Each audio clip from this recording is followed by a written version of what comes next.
Welcome to the Eye of Power podcast. Today it's my great pleasure to have Gabby Pimstone as my guest.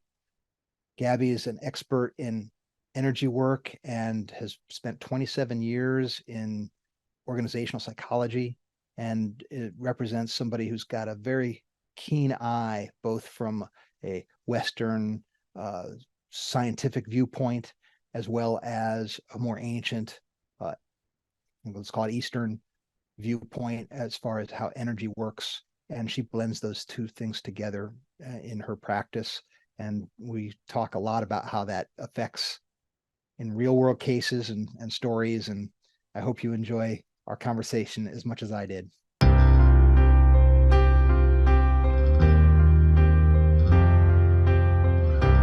Welcome to the Eye of Power podcast. I'm your host, Tom Dardick. But this podcast is not about me. It's about you and your power. It's time to claim yours.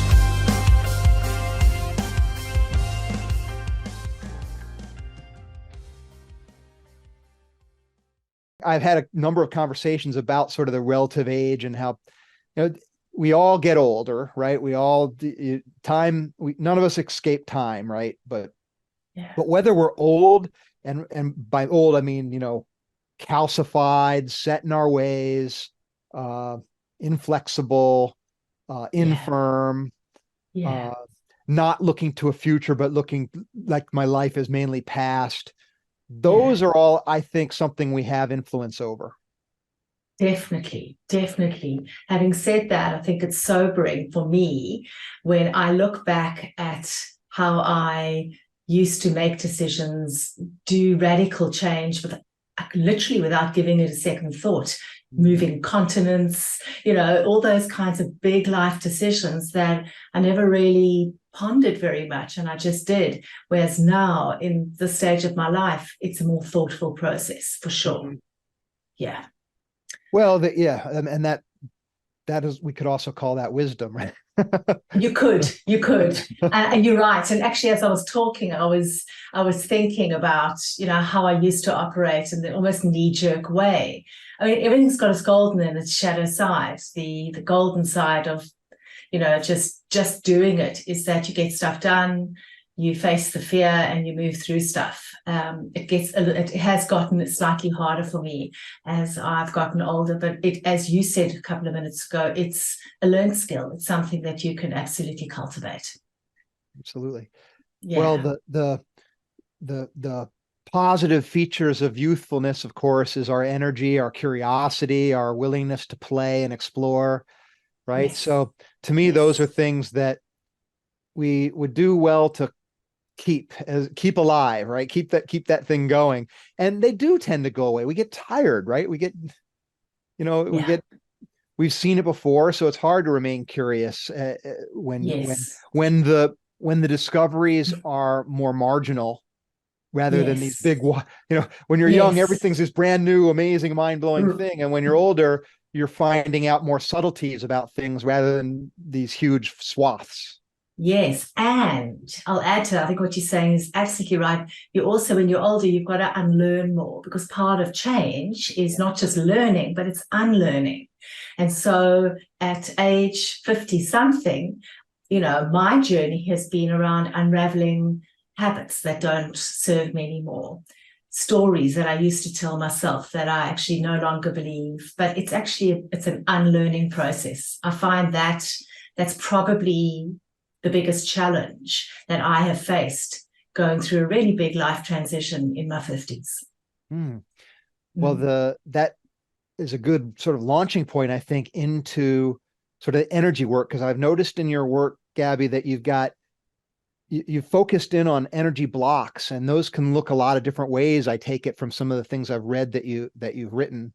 That we have blocked energy. It could have gotten there habitually, it could have gotten there unconsciously, or who knows how they get there. But you seem to be passionate about helping people sort of get past whatever those blocks are and hold them in place. And so, and of course, that's a lot of what we talk about at the Eye of Power, where it's one of two things. Either how do I remove those things that are holding me in place, or how do I feed those things that help me become more of the fully expressed version of myself? And so I'd like to explore in our conversation today the energy work and how that can move things to sort of free us to express ourselves more fully. Yes, yes, that sounds wonderful. I am passionate about it, Tom, because I actually have had a 27-year career in organizational psychology. I was both a consultant and a leader in the corporate context. And for 27 years, I worked on mindsets, emotions, habits, behaviors, and identity as well. And the work that most people do is to work on each of those things and to go through a process of personal transformation.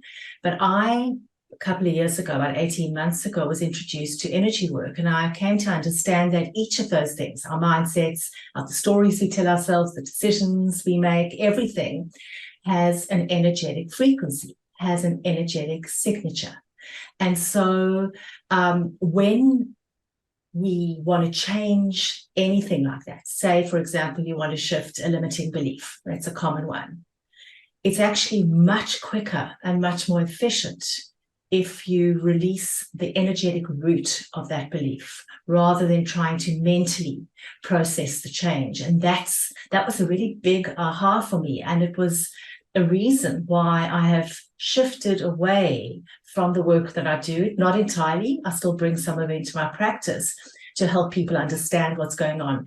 But it's the energy work that helps create really rapid release. And that's where people start to see change a lot more quickly. So that was my big awakening, that rather than trying to change the belief or the story or the rule, you can actually use an energy technique to release the energy around that, and things disappear and they get released permanently.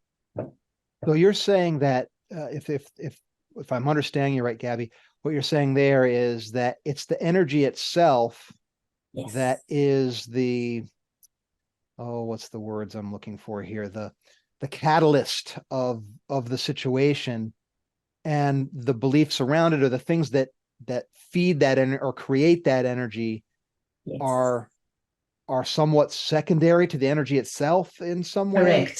Correct. So this is hard for me to get my intellect around, because this doesn't, so can you help walk me through, so as an uninitiated sort of person to this concept that you're sharing, how that, how does somebody approach that if they're totally uninitiated? Okay, so let me just, maybe to answer that, it's probably useful to go back to something you started with at the beginning of the conversation, which is how energy blocks form.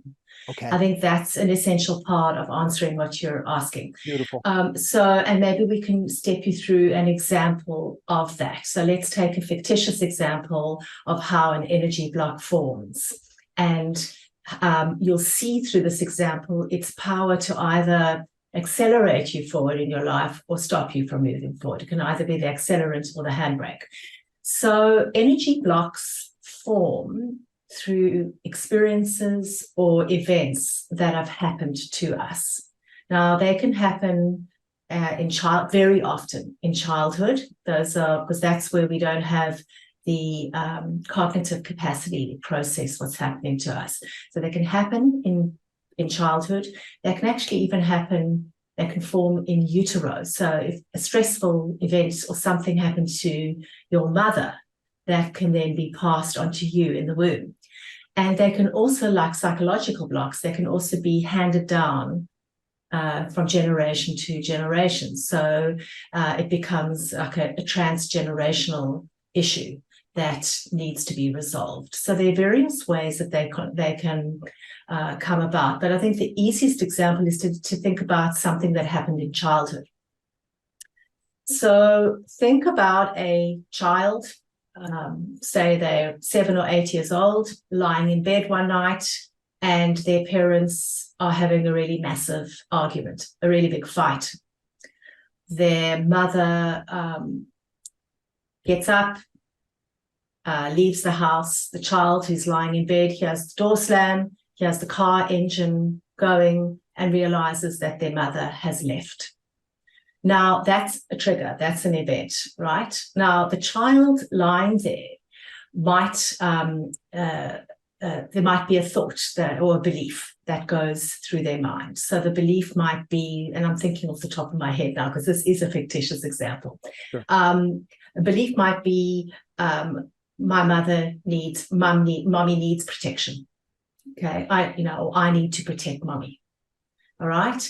The emotion that evokes might be terror or fear or anxiety. So the child lies in bed, there's a behavior that follows, which might be the child then makes a decision, which is an action, that they're going to lie in bed waiting for their mum to get back. They can't go to sleep until mum returns home, which is what they do. And when their mum returns home, they go to sleep. They feel safe, she's back, they've done their job, and they go to sleep. But what you see in that example is the formation of potentially an identity that's around being a protector. So what's going to happen from that example, that instance, is that the child there might be another fight at home. They might witness a fight on the playground, at school, and they then think things, feel things, and do things that put them in that frequency of being a protector. Yeah. And over the course of their life, that person stops giving back to themselves. They just give to others. Okay, that's just an example. Okay. Now, there's an energetic... would that be the same thing as sort of a pattern? A pattern. A pattern? It becomes an identity and therefore a pattern of thinking, feeling, and behaving. Okay. Right. Now, going back to the point that I was making earlier, all these beliefs, these stories, these emotions, this identity of I've got to protect others, I can't look after myself, all of that has energetic frequency attached to it. Now, the energetic frequency probably is I don't know, it's a mix of control, anxiety, a little bit of care, but more, it's probably fear-based. And this is the energy when we don't deal with those sorts of experiences, they compound over time. And the energy block, doesn't just disappear, it goes somewhere, it gets stored in your energetic body, or actually also in your physical body. And over time, it grows and grows, it compounds and it gets deeper. And what happens is later in life, potentially that child in this fictitious example might one day in their 30s look back and say, gosh, I've had really unhealthy romantic relationships. I keep attracting people who are selfish. I keep having to take care of people. I can't find an equitable partnership, for argument's sake. Now, that is an example, that is a symptom potentially that they're holding an energy block in them. It's a kind of a repetitive experience that they have. They can't work out what it is, why it's happening. They try rationalize it. They try to work at a cognitive level. They change behaviors. They try to work through the emotion, but nothing changes because the energetic root is still lodged in them. And in my experience, having worked in psychology, but also having worked in the energy world, if you target the root, and that's what energy techniques do, you have to know what it is that's driving you. Target the root, the behaviors, and everything that's associated with the root release and they lessen their hold on you, if that makes sense. So, and I imagine this would be universal, so it would apply to any behavior that we would have. Would that be true, Gabby? Any behavior, every single thing, Tom, has an energetic frequency, an energetic stamp. So some things have got a positive frequency, so we don't want to look at them. We don't want to change them. But a lot of things, a lot of thoughts, and a lot of emotions and feelings, everything has got an energetic frequency that either enables or constrains us. So some of the, one of the things that, like these habits that formed, or these patterns, they're never there accidentally, right? The example you painted there for us, that protective sort of instinct, let's just say, it had an origination, either with the person or before the person, but it had an origination where there was a need to protect, that whether I was suited to do the protecting or not, I felt the impulse, the human impulse to do it. Or it could be, I mean, I'm thinking, just like as you were speaking, I'm thinking, okay, what could I pick out of my life that I might relate to that with? And I was a bit of a late bloomer. So, I didn't physically get all that big really until I was in college. And I didn't really need to shave until I was like in college, kind of thing. And I felt like, oh, people wouldn't see me as masculine or that sort of thing. So I kind of, that probably set a pattern up that I might not be able to articulate all the ways that showed up, but it can be things like that, or just physically comparing yourself to other people, or definitely, whatever your traits might be. And then they Yes. have these sort of unconscious consequences or perceptive, I guess they're just beliefs, Distortions. really. They're just beliefs, Yeah. really, that Yeah. you're saying, okay, that means Yeah. this. And then Yes. you forget you think that, and then it just becomes part of your the Yes. iceberg of yourself that's under the water, right? That you don't look That's at. exactly right. Exactly. And energy is deep below the waterline, deep below the waterline. So it's the most invisible thing, but if you're looking at the iceberg analogy, above the waterline are behaviors, things you say, things you decide. Those are the visible things that you can Things see. we're consciously aware of. Things we're conscious, and things that are visible and that are decipherable. Just below the waterline, you'll find things like thoughts. Yeah. Because you can actually access thoughts. They may not be visible, but you access them, you speak them, they become visible, right? And great conversations like we're having a good conversation where it might spur us to think things that we might not otherwise think in that same way. Correct. Yeah. But the deepest level below the waterline is energy, because it's totally invisible. But just because it's invisible, it doesn't mean it's not driving your life. My teacher always uses this saying. He says, energy runs the show, whether you know it or not. It's the invisible driving force. It's like where you've got an energy block, because it's so invisible, it's like trying to drive around in first gear and trying to accelerate in first gear, trying to even inch forward in first gear. You can't do it. So it's the deepest, most invisible thing. And it is difficult to wrap your head around. You spoke about that earlier.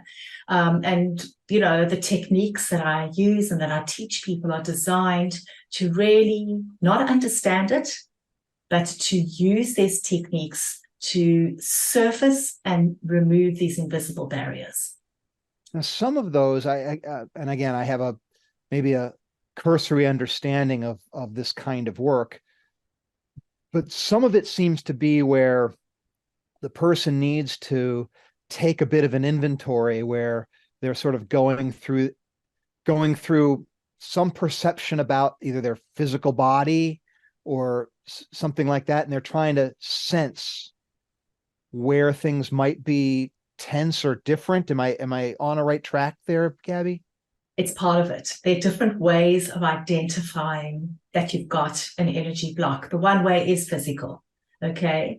So now we're wading into controversial territory, and but there are arguments to say that this kind of trauma can lodge itself in the physical body, but also you might feel it in your energetic body. You might have constant gnawing feeling in your heart area, symptom maybe that your heart chakra is blocked. You might feel constant butterflies in your abdomen. That's near the sacral chakra. That's the center of your emotions, your emotional identity. So that's a way. The other way is that you just have to look at your life and answer the question, what are my big patterns? What are the things that continuously trip me up? For example, in the example that I gave you with the child, that person might in their later life reflect on the quality of their relationships and realize that they haven't been able to forge adult to adult relationships. in their life. That's an example. Or you might realize, if you look back on your life, oh, I've struggled to make money. I've got a block around finances. You might, struggle to do mundane things like go to the shops. You might have severe anxiety. Mm-hmm. You might struggle to sleep. You might have a chronic tendency to procrastinate. Now, that would be a symptom of a solar plexus block. So all you've got to do, solar plexus, it's the chakra in your abdomen between your belly button and your heart. And you've got to look at patterns. I'm a big one for pattern making, because it's in the patterns that we understand our big themes in life. And the big themes in life tell us where we blocked the most. A couple questions on that, Gabby. So one thing is, like, for instance, I have a son who has chronic fatigue syndrome that's related to Crohn's. And so it doesn't manifest too much in gut trouble, although sometimes it can be that way. But he's treated. He gets infusions every 8 weeks, and he can live a normal life with those infusions. But without them, he would just be without energy. And he calls it, it's not like being tired, like sleepy, but he says it's like feeling like you have molasses in your blood, is how he describes it.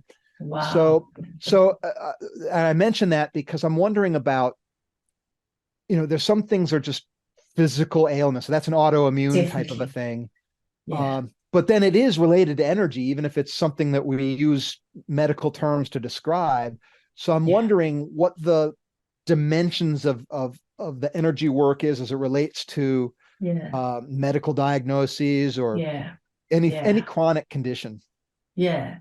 So I love this question because it's really controversial. And I have to say that I come from a long line of Western medical doctors.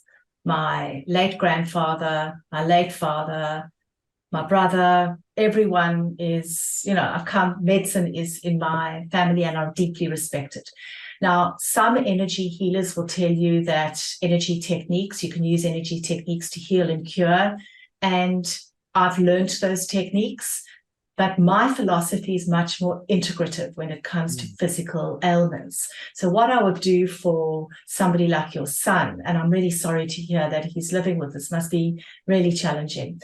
But a nice complement to the medical treatment might be to use energy techniques to elevate his energy, not to cure the physical root, but to actually just make him feel a bit less like he's stuck in molasses. So part of what I can do is I can do energy activations, not just healings, but energy activations, where I work at a deep level to raise and elevate your energy so people feel a lot more vibrant, vital, feel like they've got more energy as well. So I would do that. I mean, one of the things I've done a couple of times actually for people who are going into surgery. There was somebody who was going in for cancer treatment, but first had to go through major surgery. And I worked with this person to prepare them for surgery. Same with somebody they were going for gastric bypass surgery. So the work that I did with them was to actually get to the emotional root of her obesity, but also to get her into a better energetic shape to face major abdominal surgery. So that's how I use energy techniques more to complement modern medicine. But so others don't. People, right. Some people might say, they might say, well, don't do that surgery, just do this. I would never do that. Right. Okay. I would never say that. I think both my parents, my dad died of cancer, my mum's a cancer survivor, 25 years. Wow. Now, I remember that, when my mom was going through chemotherapy, she actually had to stop it early because there was a mortality rate associated with the chemo. And, a lot of skeptics will say, you see, modern medicine, that chemotherapy saved my mother's life. I would never ever have purported to have been able to fix that. What I did do is somebody who I knew at the time did remote Reiki on her to just shift her energy and just to keep her energy at a particular frequency, a high level frequency, so that she could get through the chemotherapy a little bit easier. That's how I use this stuff. Okay. Yeah. Now, in terms of that kind of energy work, is it something that you were called to, you learned, you found an ability? I mean, I've met different people that are energy practitioners and it seems like they are somehow tuned into frequencies that I don't quite see myself so much. And I'm just wondering what your view of how a practitioner is made or born, or how they're originated. Are we going into the nature versus nurture conversation now? I guess that's a related.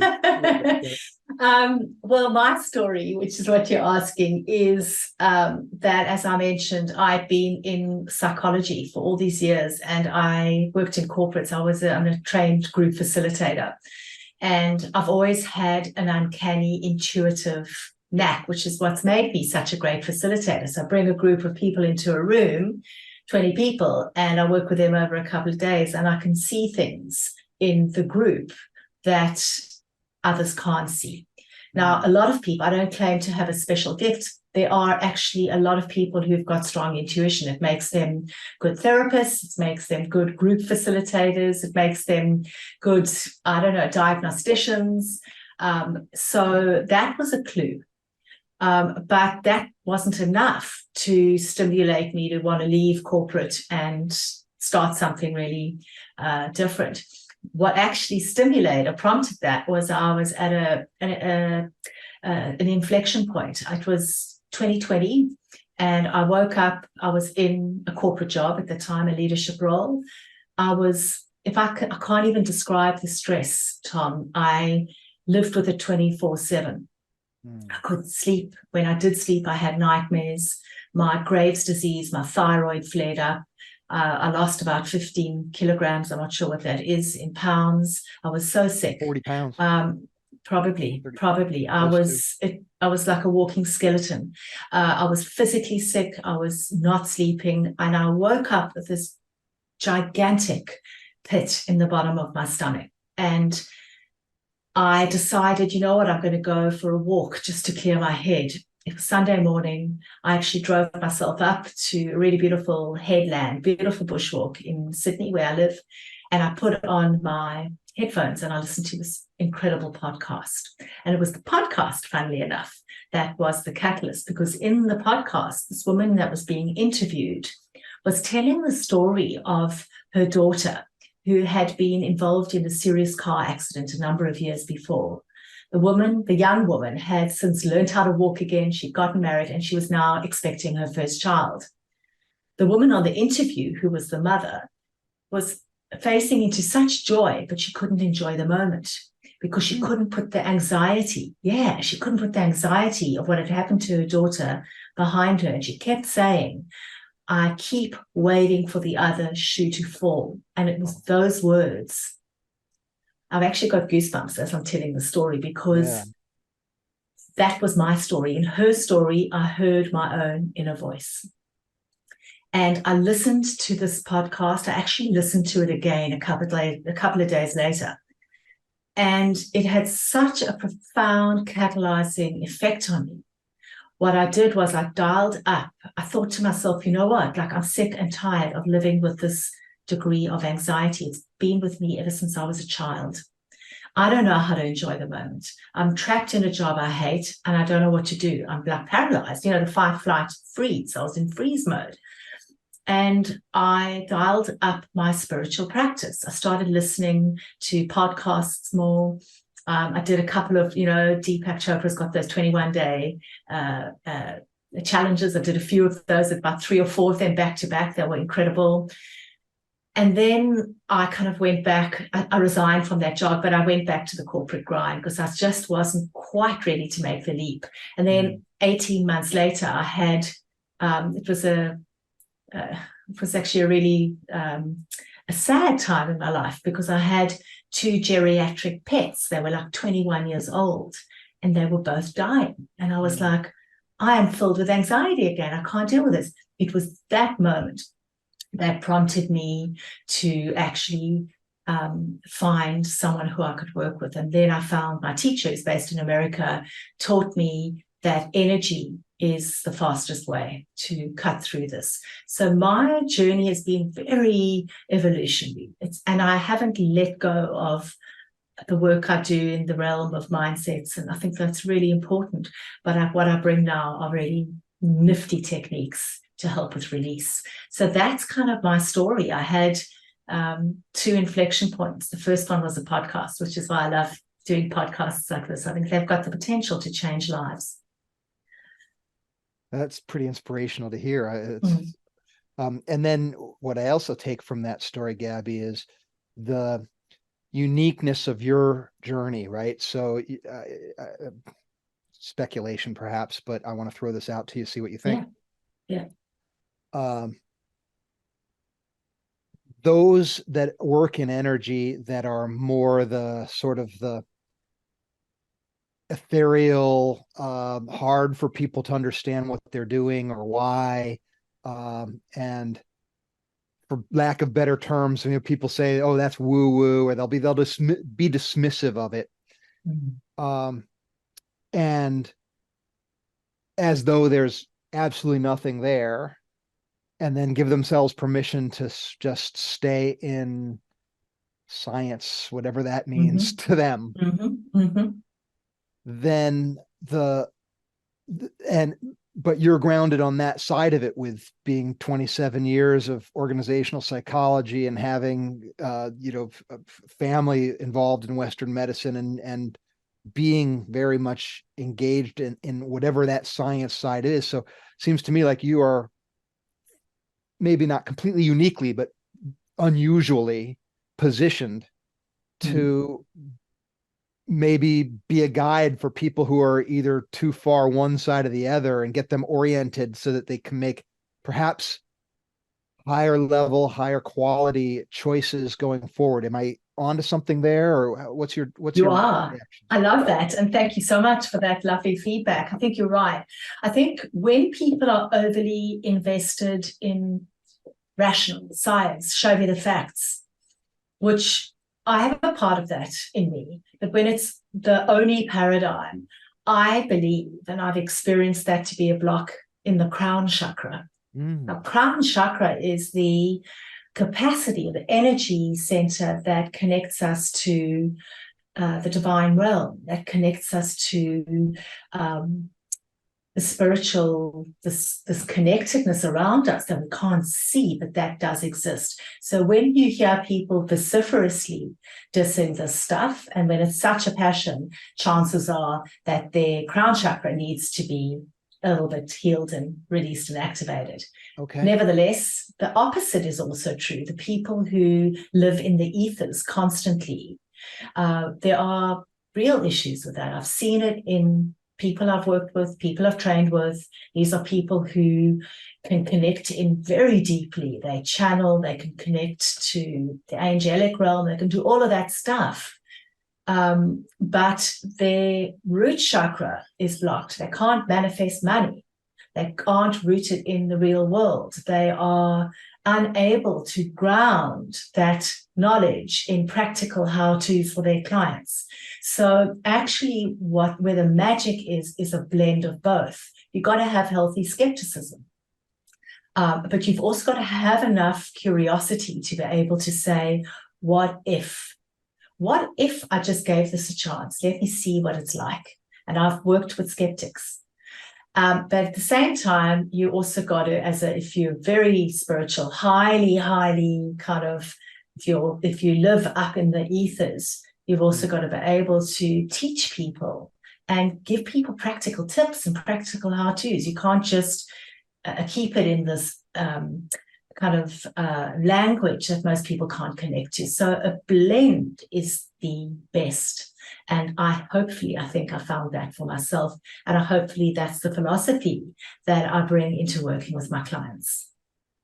I love that, Gabby. The balance aspect of things that I take balance really is the word that strikes me as the theme of what you just shared, because it things aren't usually so clear. It's not usually just one.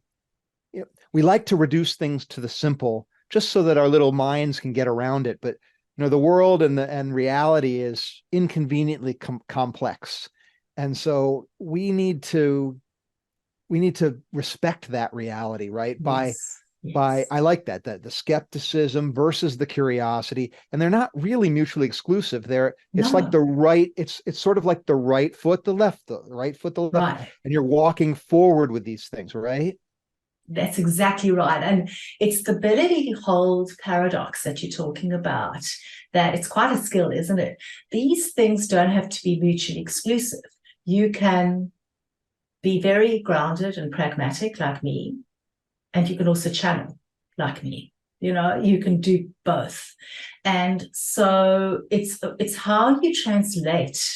This is where client centricity comes into it. It's how you translate what you're doing for people who are either beginners or not even interested in knowing the mechanics of what you're doing. You have to be able to give it to them in a language that they understand. I happen to find that easy because, I've worked with clients for so many years. It's empathy. It's, where's that person and meeting them where they're at. But I mean, the skeptics, that's great. I actually welcome skeptics. I want to also say regarding skeptics, I don't choose to change people's minds at all. In fact, if you believe in the stuff, it makes it a whole lot easier and a whole lot more effective. But you don't have to believe in the stuff for it to work. I think we spoke about this in our pre-chat, because your mind doesn't have to be on board for the stuff to be real and for it to work. And I'll give you an example. Sure. I'll give you a couple of examples. My one brother, who is the doctor, he's a scientist. He used to, when people would say as a joke, that people say, what does your sister do? Oh, she plays tambourines in corporates, kind of that stuff. He has seen the work that I've done for another family member. It took 4 to 6 months. And now he's asking me if I can continue doing that work for this family member because it's been so transformative. I had somebody else come to me. Well, their wife asked them to come to me. This person was a skeptic, their wife not a skeptic. The person came in, this guy came into the first session. I could tell, kind of doing his wife a favor. And we had our first session. And afterwards, he said to me, I don't know how to process what's just happened. I'm going to need time before we can debrief. And then came back again. And in 2 sessions, I really, really helped this individual release it was the root of excessive eating, actually, and excessive drinking, and just kind of excess, unable to push the pause button. And I went into childhood wounds, and we worked at that level. So, give it a go. Try, keep an open mind. If it's not for you, that's also good. That's fine. The topic can go in so many directions, because I was thinking about, like, I just had a meeting prior to this with a client that she had done. We were using these psychological assessments that we use, psychometric tools that we use to in part of a people strategy approach. And she'd done one of these. It was a comprehensive multi-science approach, and she'd done one with me 4 years ago. And then recently, because we're in the process of doing a benchmark for the role she's in. And so we just happened to, it's funny that this just happened literally a couple hours ago. We just happened to compare the one that she did 4 years ago with the one she did now. And a couple of the factors, I don't want to give them a big long thing because it'd be an explanation, but a couple of the factors that usually don't move very much had completely swapped for her in those 4 years. And a couple of the other things were dead the same. And so she's the kind of person that has, for all this time, had been just being spread too thin, right? She kind of, a lot of this happens in a lot of organizations where you're almost a victim of your capacity, because if you're really good at your job, more is expected of you, and then people rely on you, and then you're working these long hours, and you got way more things than's reasonable to expect. And you've seen this, right? Right. It's a feedback loop that can trap people. And of course, she's been in this, and this is deeper than just the job, right? This is something that's a pattern for her. So you fall into a trap like that, because any role any organization will take everything I think of organizations as like baby birds, right? They don't care how hard the mother bird has to, just give me the worm, right? Like, I don't care how tired mom is. That means nothing, right? Just that's right. keep feeding. Gimme. Yeah, gimme. And so it's an easy trap to fall in for that reason. But I was, for some reason, I'm thinking about her, because I'm thinking that yes, it's a circumstance, but this is probably some sort of energetic block for her, because it's probably a theme that goes throughout her life, no matter what role she's finding herself in, where she's putting everybody else in front of herself, I think, is probably what it comes down to. And at some point, you just run out of you. Correct. Yeah. Correct. And so yes, go ahead. My question to set that up was, what energy block does that sound familiar pattern to you? What do you make of that? It's a very familiar pattern, but look, I'm always reluctant to say what I think until I read the person's energy. I'm not in state at the moment, and B, the person's not with me, so I'm not tuned into their energy. Sure. It could be anything. So you're not talking about this person. Okay, but generally speaking, what you're describing is an inability to put down boundaries, and an inability there's something around identity and personal power, the inability to say, I'd love to be able to help you, but unfortunately I'm swamped at the moment, I can't. Now, that's the kind of conversation this person's not having. Now, typically, although not necessarily exclusively, on the surface of it, you would imagine that is a solar plexus issue. The solar plexus is the chakra that, as I said earlier, it's between the belly button and the heart. It is the seat of it's our ego identity. It is where we, our personal power comes from, where we authorize ourselves. Now, when it can either be overactive or underactive. In the overactive case, it would be somebody who's domineering, who's controlling, who's, but dictatorial potentially as a leader.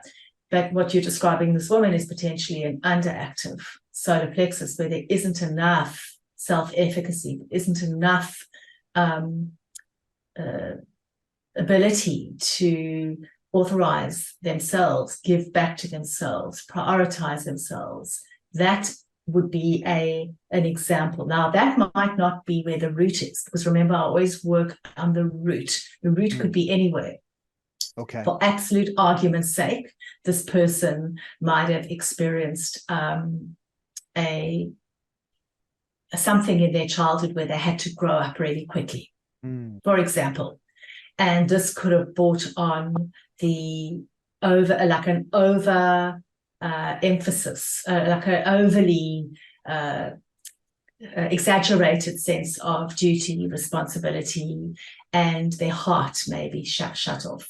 So they had to grow up, they suffered a trauma, and maybe the inception point, the root, is actually in their heart chakra, or maybe it's in their throat chakra, because their throat chakra is around self-expression. And potentially somewhere in their past, their voice was shut down. So the actual inception point, no doubt if I looked at this person, there'd be stuff happening in their solar plexus.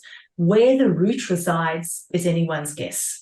Okay. I've just given you other opportunity. And I always try and I'll clear out the solar plexus, but I'll find the root. And that's what I want to remove, because it's when you remove the root, that's when everything changes. Okay. Mm, That's interesting to me. Um, mm. then the other case that kind of I was thinking about as we were speaking was, um, I know a certain type of, there's a few people that I've met over my life, friends with, and so forth, that over life that are very, oh, the words I would use would be sort of shut down in the sense that very reductionistic and materialistic, and very much poo-poo anything that isn't the here and now, uh, that is something that we can sense. So they wouldn't believe in an afterlife. They wouldn't believe in ghosts or any sort of, you say angelic, they're like, okay, whatever.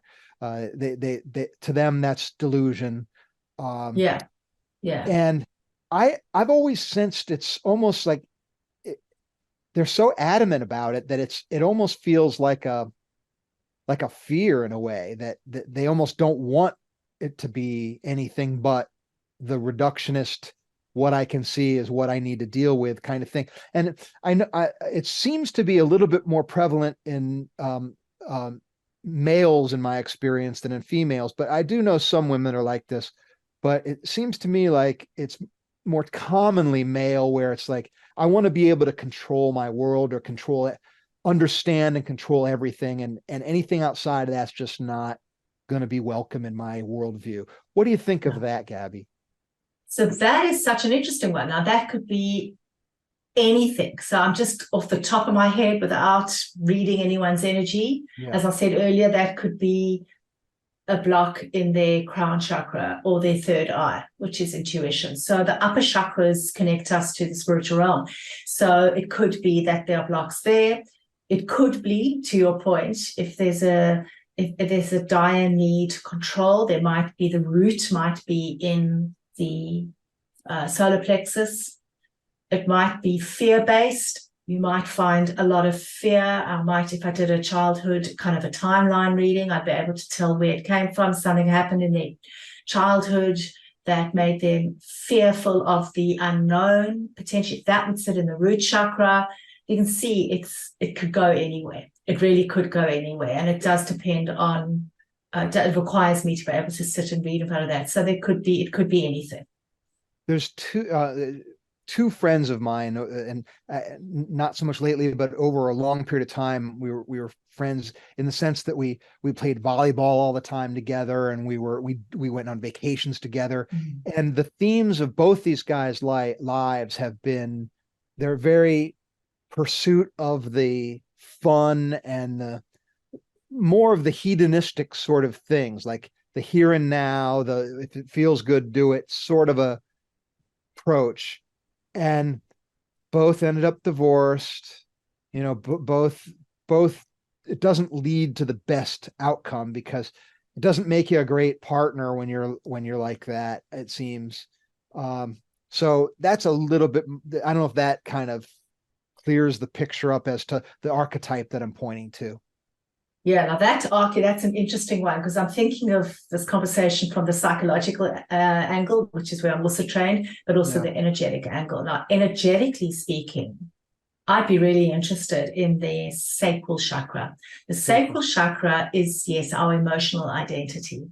And it's where it's driven, like the energy there is all about um, our emotions, our desires, our sexuality, all of that stuff, pleasure, all of that stuff sits there. So that'd be an interesting journey into the sacral to see what might be going on there, because it sounds like the imbalance is because of an excess of energy. Like, that might be what's happening over Okay. there. Too much. Yeah. Yeah. Interesting.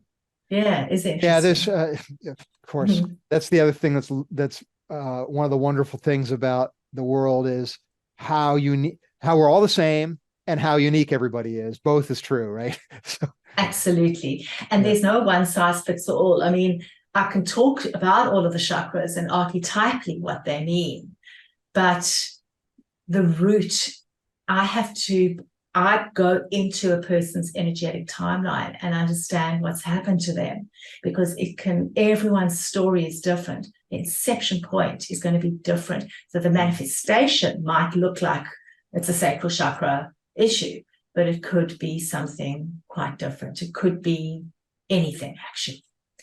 So you want to find, you don't want to get into the trap of labeling. Oh, this issue is related to this chakra, and that you've got to actually fine tune, be able to read energy, and help the person tell their own story and understand their own story. Yeah, that's great. You said something else that before we wrap up, that I want to return to, where you talked about the solar plexus is the seat of our ego identity. And then you went on to explain where our personal power is. I wanted you to expand on that a little bit. The reason I'm asking that is because, of course, the eye of power here is, we're focused on the full expression of who we are as people, maximizing our agency, removing those blocks that would hold us in place and cause us not to do those things. So it seemed to me like when you started talking in those terms, we might have been going on an area that almost everybody who would be inclined to listen to us might get some insights in there. So I just wanted to see if there was something more we could explore as it relates to that chakra or that insight that you're talking about. Yeah, I mean, behaviorally, maybe let's just, like, say you've got a block in your solar plexus and you haven't stepped into your power. So that's the problem, for argument's sake. What you might, a common behavioral issue is the tendency to procrastinate. It comes from there. It is an inability, an avoidance of making a decision, taking a risk, taking accountability. It all sits there. So that would be something worth looking into if you feel like, you can't make decisions. You've got a bit of an avoidance. You procrastinate. You put off things. That would be a wonderful entry point into a healing that could potentially unlock what's happening in your solar plexus. So that it's a lot of people that I've worked with. It's a very common place for people to experience blocks. And it's also because it's actually, I've noticed with the solar plexus, heart, and throat, those are really common areas.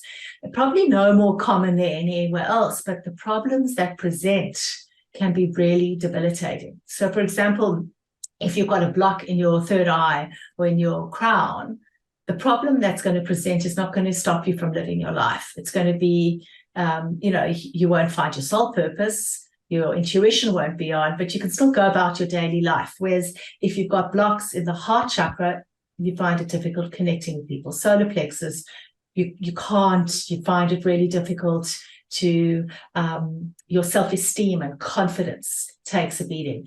When you've got a block in your throat, you can't speak up. You can't speak. These things have crippling effects on very simple day-to-day lives. So that's why I think that's why they've presented more often than others. And what I can do is I not only heal the block, but I give people some very simple tools to keep the center clear, to keep the energy as clear and pure as it can be.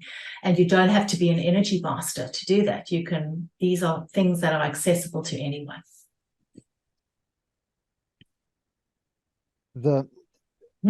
I have two more things. Go for it. One thing is,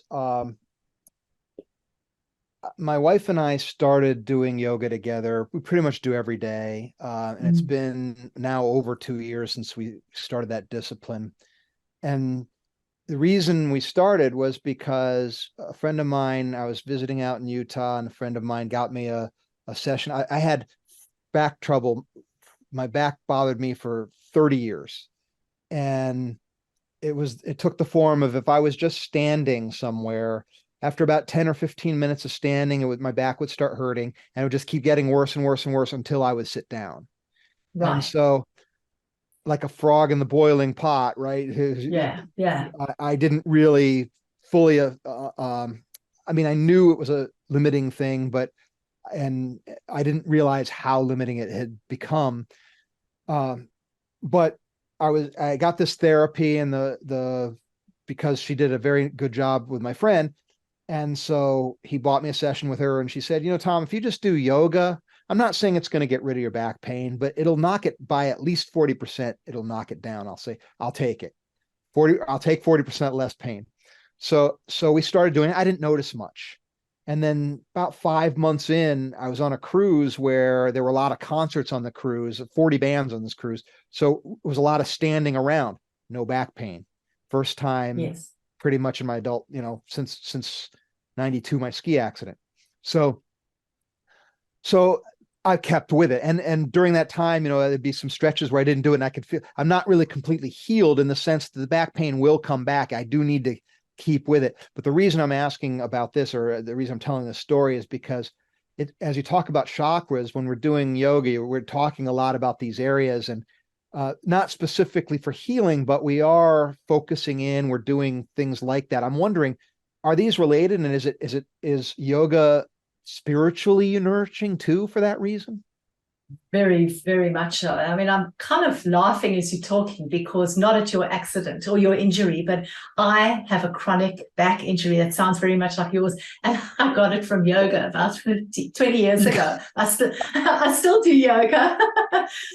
It is wonderful. So what yoga has done for me is it helps with the flow of energy. It doesn't release energy blocks, but it helps with the flow. And that's really important, because you want to balance. You want your energy to be flowing as free as it can in your body. There are specific yoga techniques that I use for myself personally to balance some of my chakras. So for example, my root chakra, I'll do the tree, Okay. Stand on one leg and feel, I don't know if you can do a tree, but it's a very paradoxical pose, because you're standing on one leg, but you feel so grounded into the earth. It is a wonderful way of connecting yourself. And I imagine, as I'm doing that, an energy cord between my root chakra and the earth, and the connection between those two things and the energy flowing really does help me ground. So that's really good for grounding. You've got blocks in your heart chakra. Any backward bend can help with that. So what it's doing is it's kind of physically opening up that region, I think, and I find that to be very relieving. So there are different things, and that also helps with the throat chakra backward bends, because you're opening up your neck and your throat area. So like a cobra or an upward dog. Cobra, upward dog, all of that stuff. Yeah. What's interesting about the downward dog, that's a common kind of place we come back to in any yoga practice, is when you're doing a downward dog, it's a very sacred pose, because you're creating a triangle. You're creating a pyramid structure with your body. And pyramids are sacred geometry that we use for protection. So it's a wonderful, yoga teachers often say, you come back to your home, come back to, downward dog. And for me, the symbolism of the pyramid structure always makes me feel safe when I am in downward dog. So there are so many crossovers. It's a hugely spiritual practice. Wow, that's I hadn't thought of it as far as that shape's concerned. I mean, it is fundamental. So much of a practice does sort of go through those. The downward dog would be one that you're going through a lot.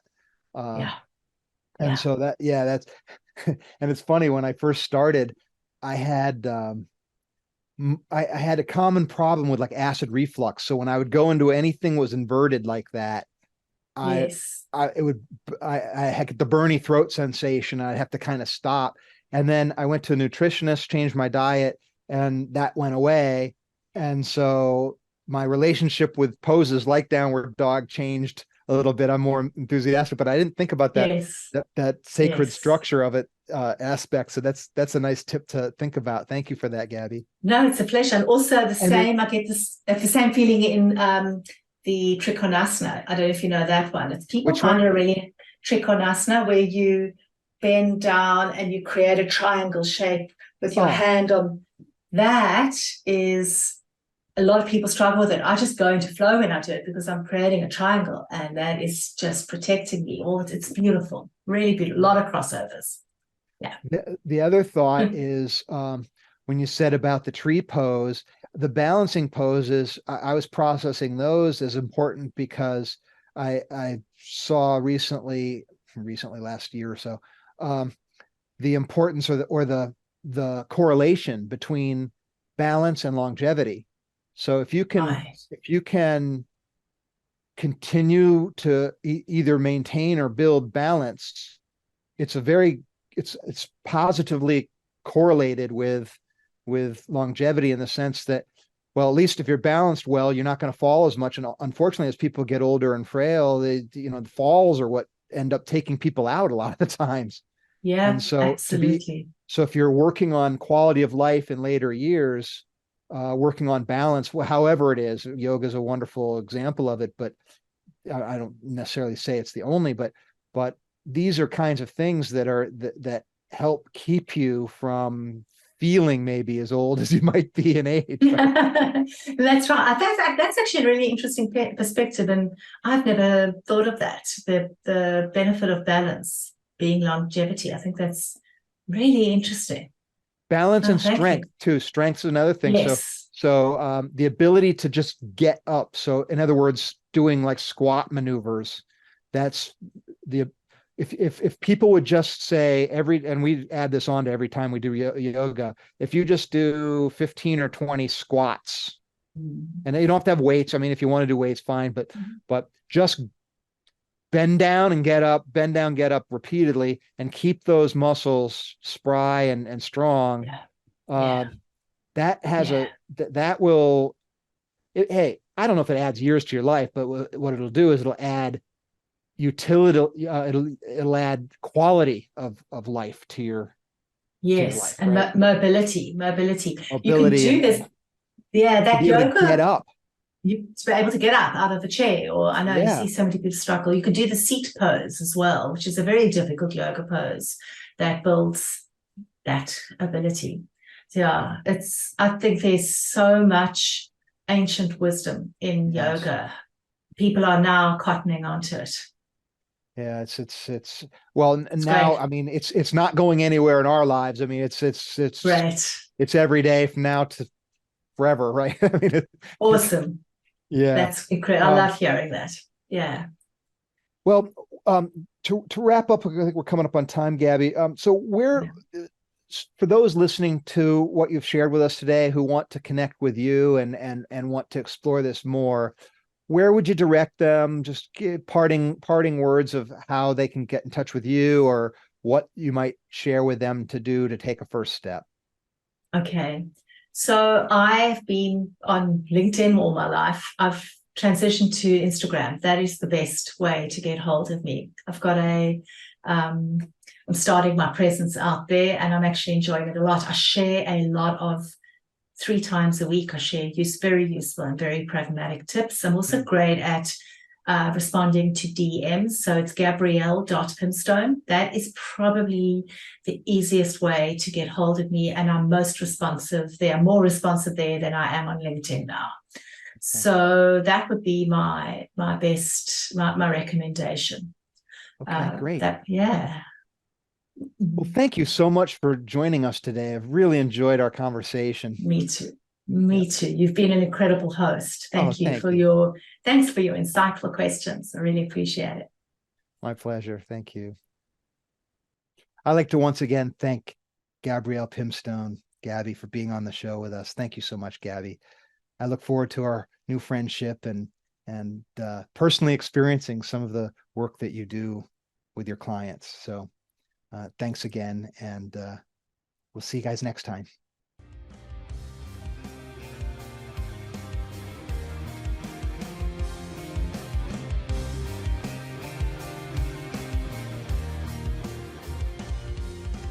This has been the Eye of Power podcast with Tom Dardick. I'd like to thank you for listening. I'd also like to thank my brother, Scott Dardick, for the music and his music production. If you'd like to reach me, simply email Tom at dardickcommunications.com.